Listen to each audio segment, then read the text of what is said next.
If you're starting a business in 2022, even if you're just thinking about starting a business, how about you and I get together for 30 days to talk a little strategy? And don't worry, it won't cost you a dime.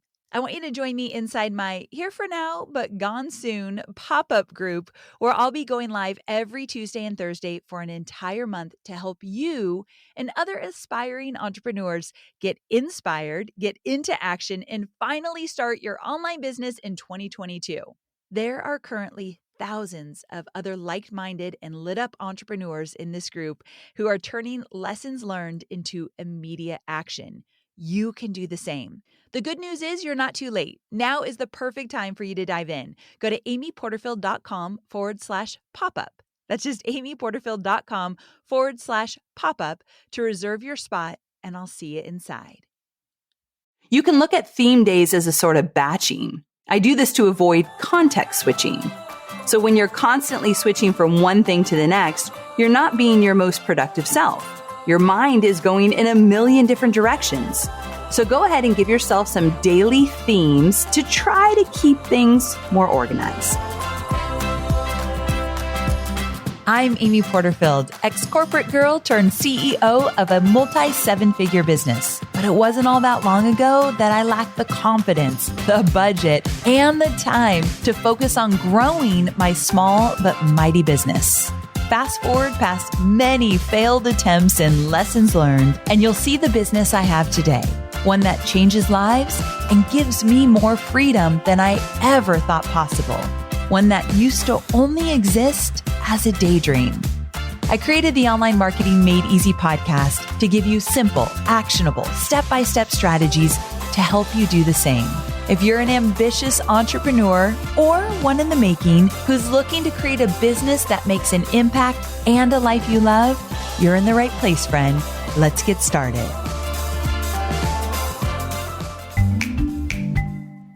If you know me, then you know that the Goal Digger podcast, hosted by my friend Jenna Kutcher, who is also part of the HubSpot network, is one of my favorite podcasts. What I love about Jenna's podcast is that she shares life and business tips, from productivity hacks and business strategies and mindset shifts to daily inspiration and so much more.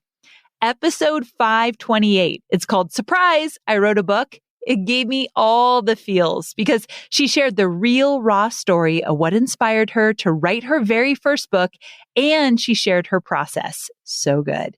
Listen to the Goal Digger podcast wherever you get your podcasts. And now back to the show. Well, hey there, friend. Thanks for joining me on this lovely day, wherever you are in the world. And just know I'm grateful for you. And as always, I create every episode of Online Marketing Made Easy with you in mind. Like this one, for example. If I would have created an ideal week early on and stuck to it, that's the kicker. Oh geez, my life would have run a whole lot smoother. Now, there might be some of you out there getting ready to change the podcast episode, like, I'm moving on, feeling like you're too green to create an ideal week for yourself. You're just trying to barely hold on to get to the end of the week, which is totally normal when you're just starting out in your business. But I want to stop you right there. Before you say, yeah, but Amy, I'm still working a 9-to-5 job. What good would an ideal week do for me?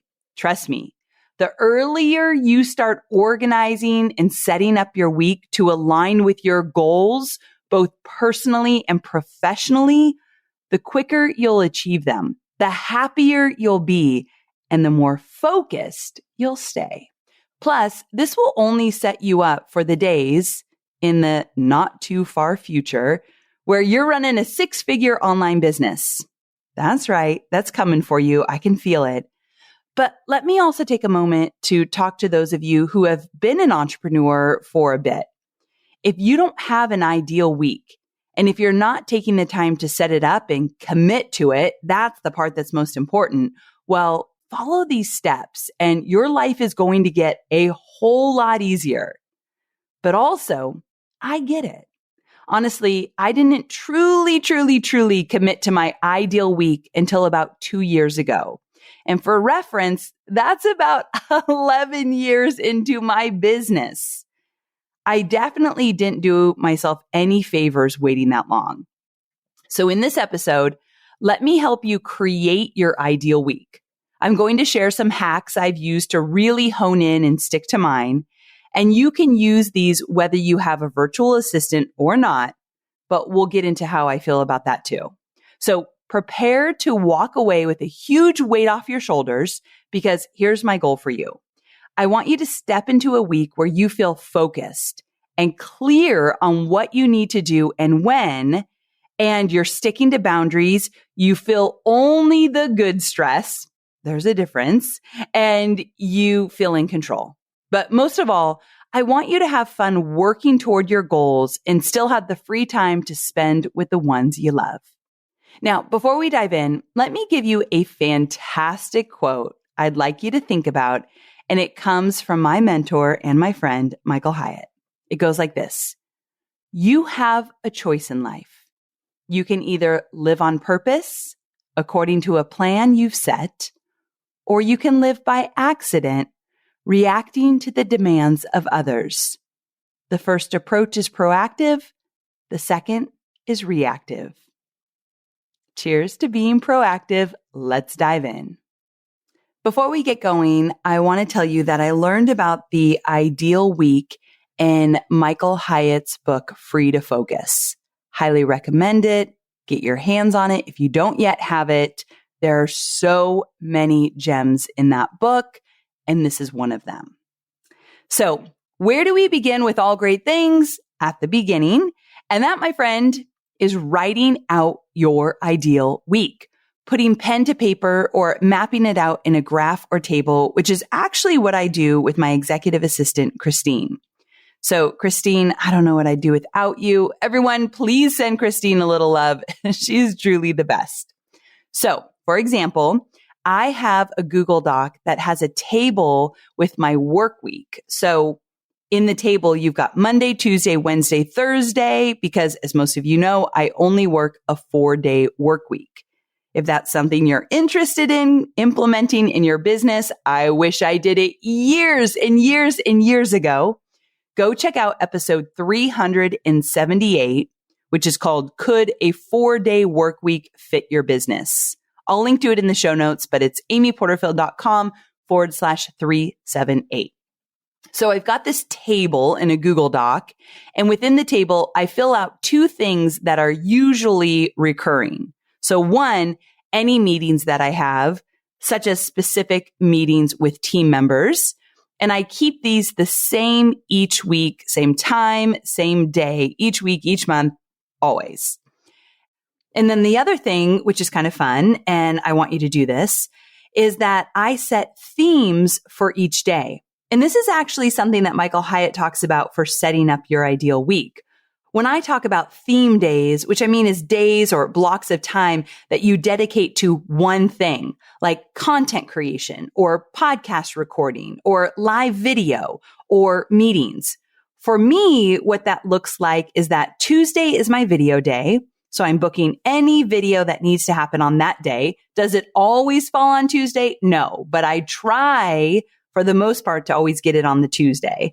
And like Facebook Lives, training videos, podcasts, video recordings, stuff like that. And then Monday and Thursday are no meeting days.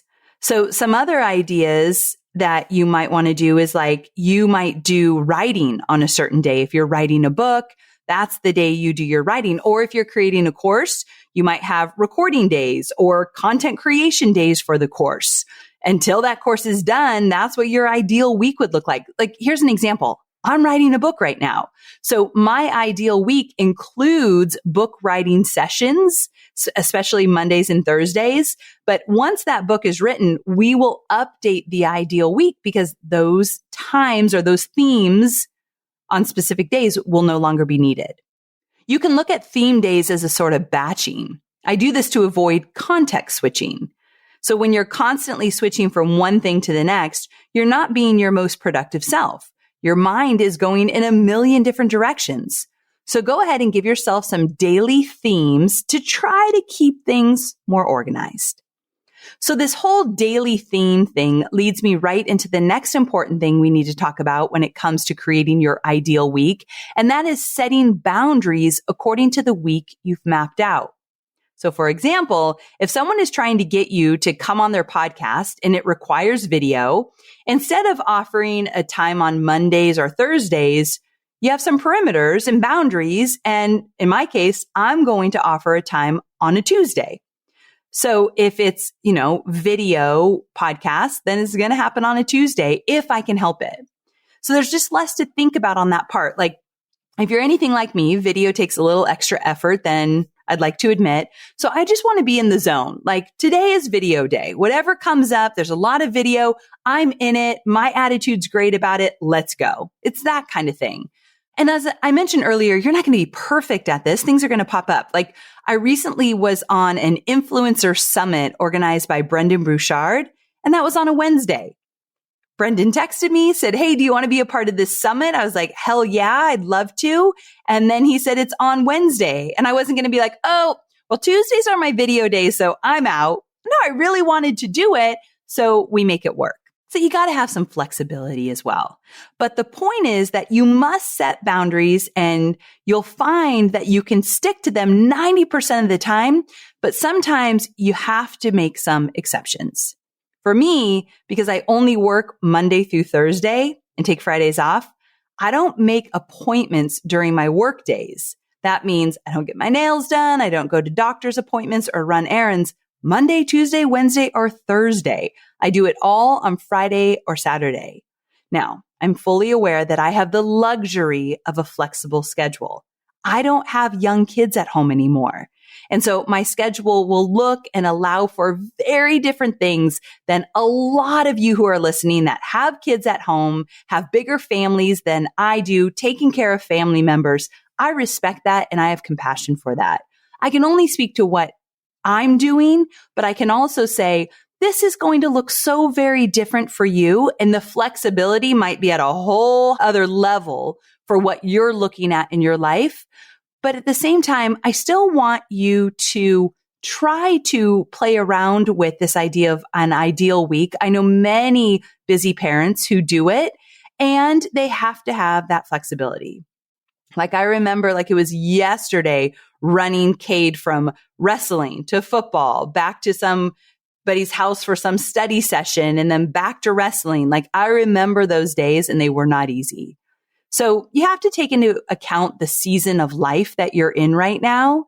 Cade being at college makes for a very different world that I live in now. So just be patient with yourself, be kind to yourself, but don't think that you can't have some boundaries and you can't create an ideal week. And when you have boundaries, even if you have to break them sometimes, it does help you pause a bit to say, do I want to say yes to this or do I want to say no to this? So I think that's important. Now, speaking of saying yes, let's talk about how you can say no to things that maybe don't serve you. Or maybe a better way to say it is that they just aren't quite in alignment with where you are now and what your goals are for the time being. When it comes to saying no, I've gotten much better in recent years.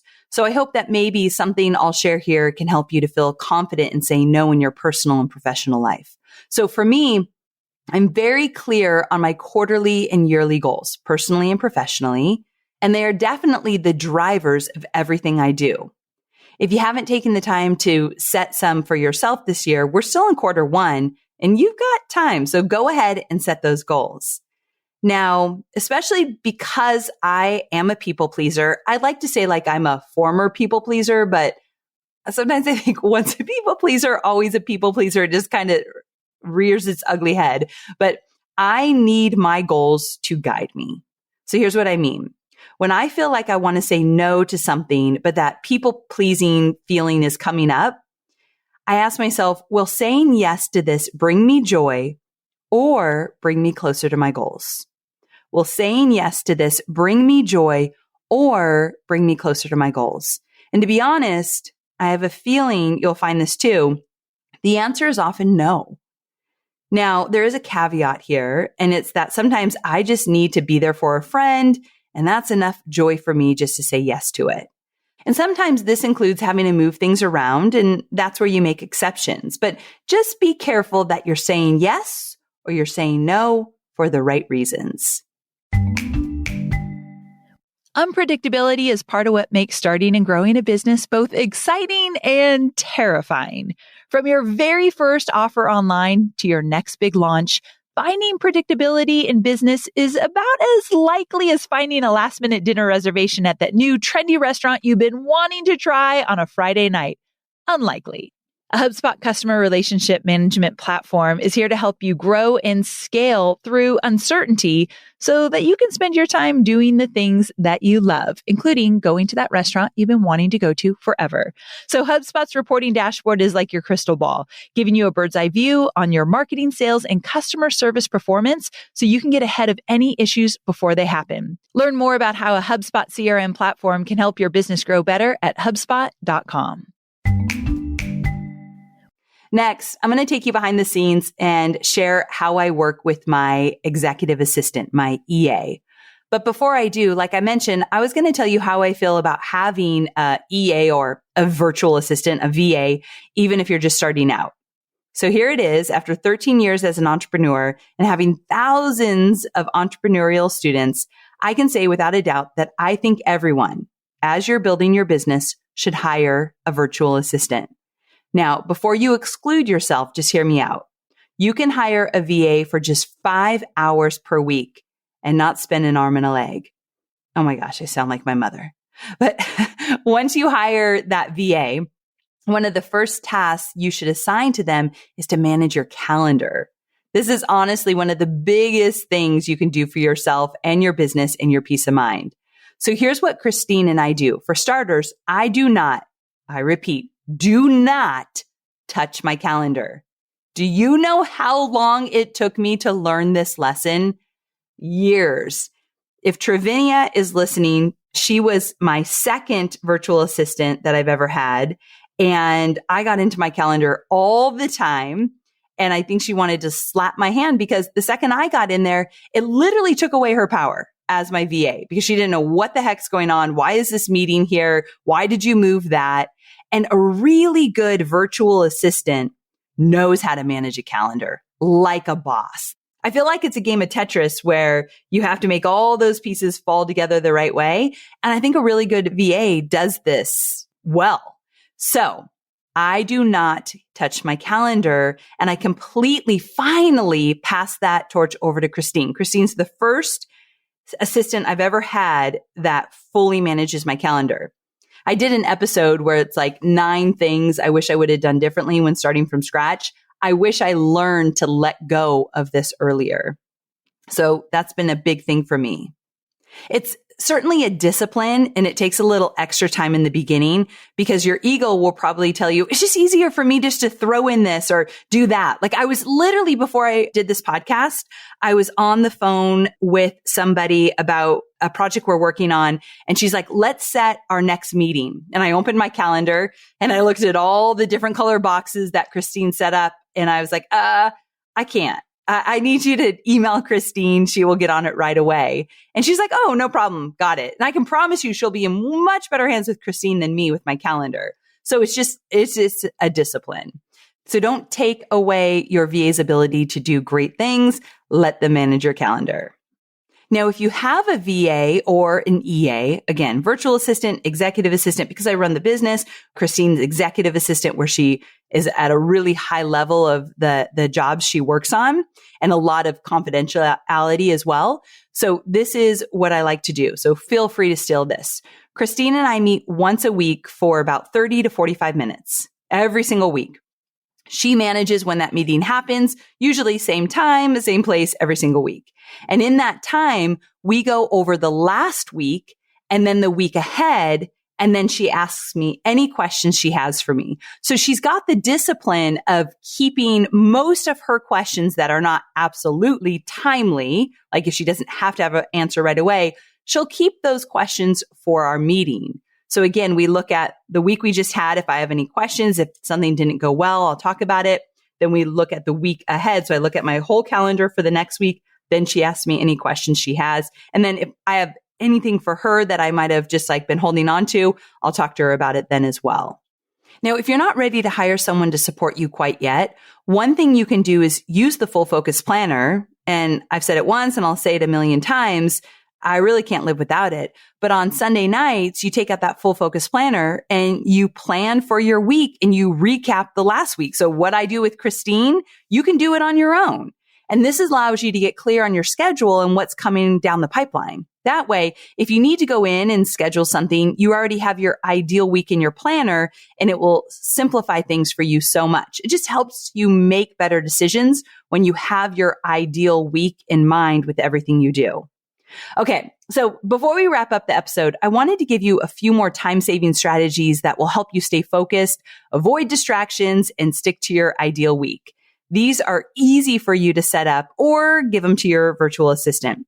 For starters, I know a lot of people actually set up an online calendar where if somebody wants a meeting with you, you can send them a link and say, hey, you'll see all my open time slots and grab one that works for you. So if you're doing a lot of appointments and meetings with people really outside of your company, that might be the best way to do it. There's so many scheduling apps that you can use for that. I don't use that, but I know a lot of my peers do.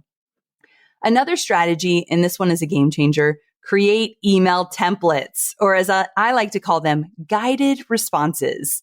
So these are responses to things you get asked all the time. And you can do this in any email platform you use, and it will save you a ton of time searching through your email for the last time you sent a similar response that you can copy and paste and then edit to make it personal. And then also another little time hack is to set up an email autoresponder. Maybe you only check your inbox Monday and Wednesdays. So you set up an autoresponder that says like, hey, so glad to hear from you. I only check emails on Monday and Wednesday, so I'll get back when I jump back in. But in the meantime, here's some resources that might help you get the answer you're looking for. So I've seen this done a lot, and I think it's really cool. So those are just a few quick hacks that you can try out.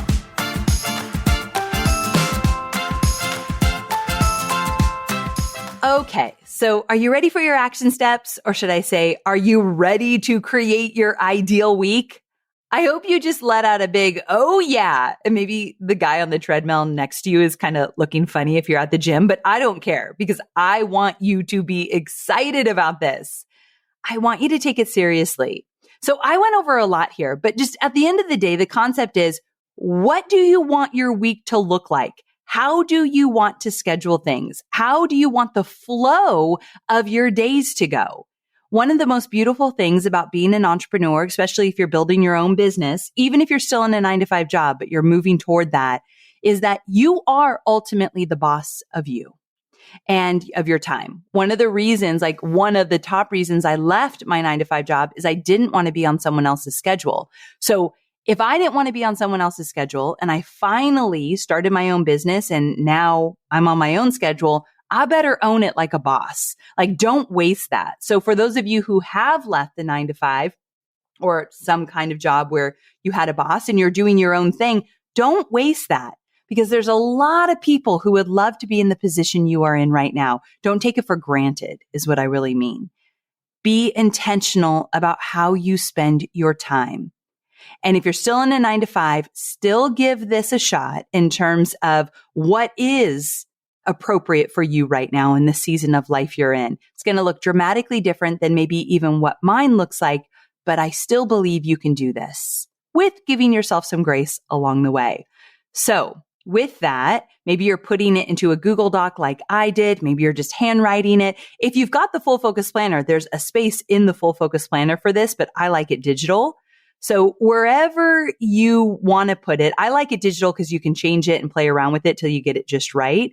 But once you create it, if you do have a virtual assistant or a small team or a partner, a spouse, share it with the people that need to understand it because they can support you along the way. And hey, if you are a week or two into this new ideal week and you need to make a tweak, by all means do so. You can adjust it till it's just right. And it will change how you run your business. It will change how you show up for your business, for yourself, for your team, for your students, for your clients. It's that powerful. I can't wait for you to start experiencing ideal week bliss. So reach out to me on Instagram. I'm just at Amy Porterfield. Let me know how it's going. All right, my sweet friends, I cannot wait to be here with you again. This was a longer episode, so that means on Tuesday, it will be a shorty episode. I'll see you there.